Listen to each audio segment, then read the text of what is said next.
Alors il existe une différence entre allergie et intolérance parce que l'allergie, c'est une réponse du système immunitaire de l'individu à des protéines. Une intolérance est un terme très vague, de mécanismes multiples et différents.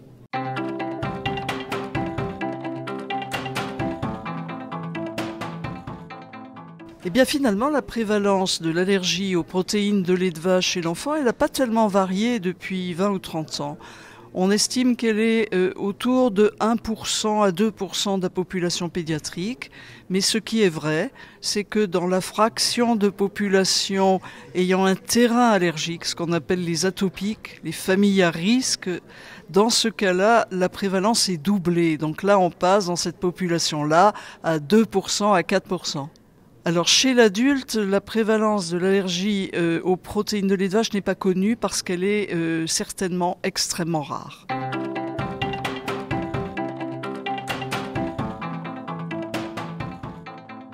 À la place de l'APLV, comme on dit, allergie protéines de lait de vache, par rapport aux autres allergies, et que souvent c'est la première.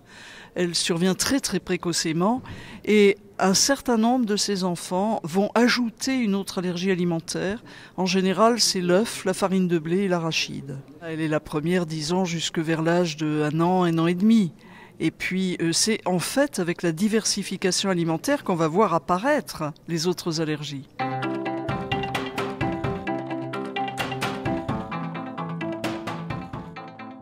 Les manifestations les plus fréquentes sont probablement dans la population courante les petites manifestations digestives, les coliques et pleurs du nourrisson, les épisodes de diarrhée, parfois de vomissements, mais également, c'est surtout la dermatite atopique, c'est-à-dire cet eczéma atopique qui survient très très précocement, qui doit absolument faire un bilan à la recherche d'une APLV et d'autres allergies alimentaires.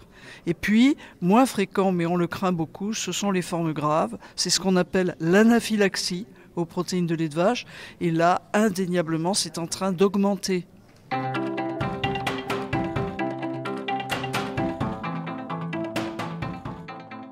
Ça dépend, je crois que pour le généraliste, s'il a la conjonction d'une famille à risque, c'est-à-dire où il y a déjà des allergiques, et en plus de l'apparition d'une dermatite atopique ou de pleurs du nourrisson ou d'autres signes digestifs, cette association-là doit lui faire soupçonner une allergie aux protéines de lait de vache.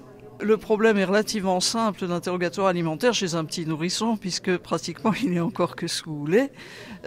Mais effectivement, on peut demander une biologie, c'est-à-dire une prise de sang, recherche d'IgE spécifique au lait de vache, mais je crois tout de même que l'essentiel, c'est l'envoyer rapidement chez un allergologue.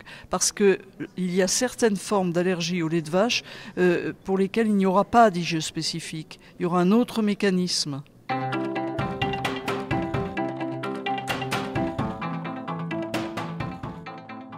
Jamais une allergie atopique ne passe par les IgG spécifiques. Il ne faut pas oublier une chose, c'est que dans nos processus de tolérance que nous partageons tous, nous fabriquons tous des IgG aux aliments, le lait en particulier. Ça fait partie de la tolérance d'avoir ces anticorps. Ce ne sont pas du tout des anticorps allergiques.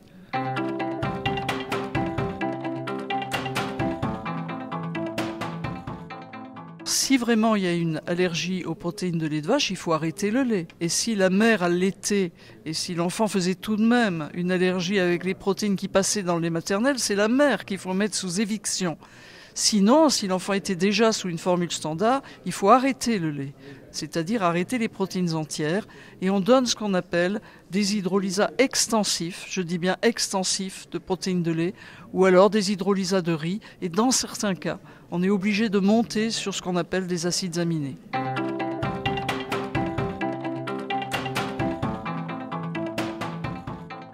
Oui, naturellement, heureusement, il faut reconnaître qu'à partir de l'âge de 10 ans, il est exceptionnel de voir des APLV qui ne soient pas guéris.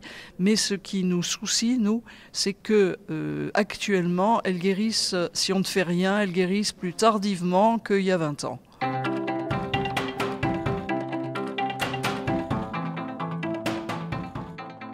Justement, on s'oriente tous vers des protocoles de tolérance. On guette le moment où, après avoir testé un peu le seuil de réaction de l'enfant, Réagit-il à 1 millilitre ou à 100 millilitres de lait?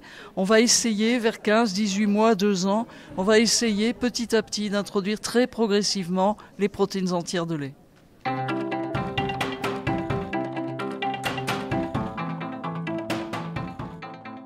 Alors si effectivement on est devant une famille à risque, c'est-à-dire une famille où il y a au moins déjà un allergique certain, que ça soit de l'asthme, de l'eczéma, du rhume des foins, dans ce cas-là, on peut avoir une prévention.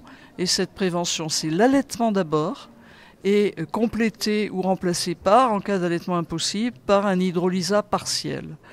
Certains font un hydrolysa extensif. Pour différentes raisons, je pense qu'on peut se contenter d'un hydrolysa partiel, bien que les deux donnent de bons résultats en prévention.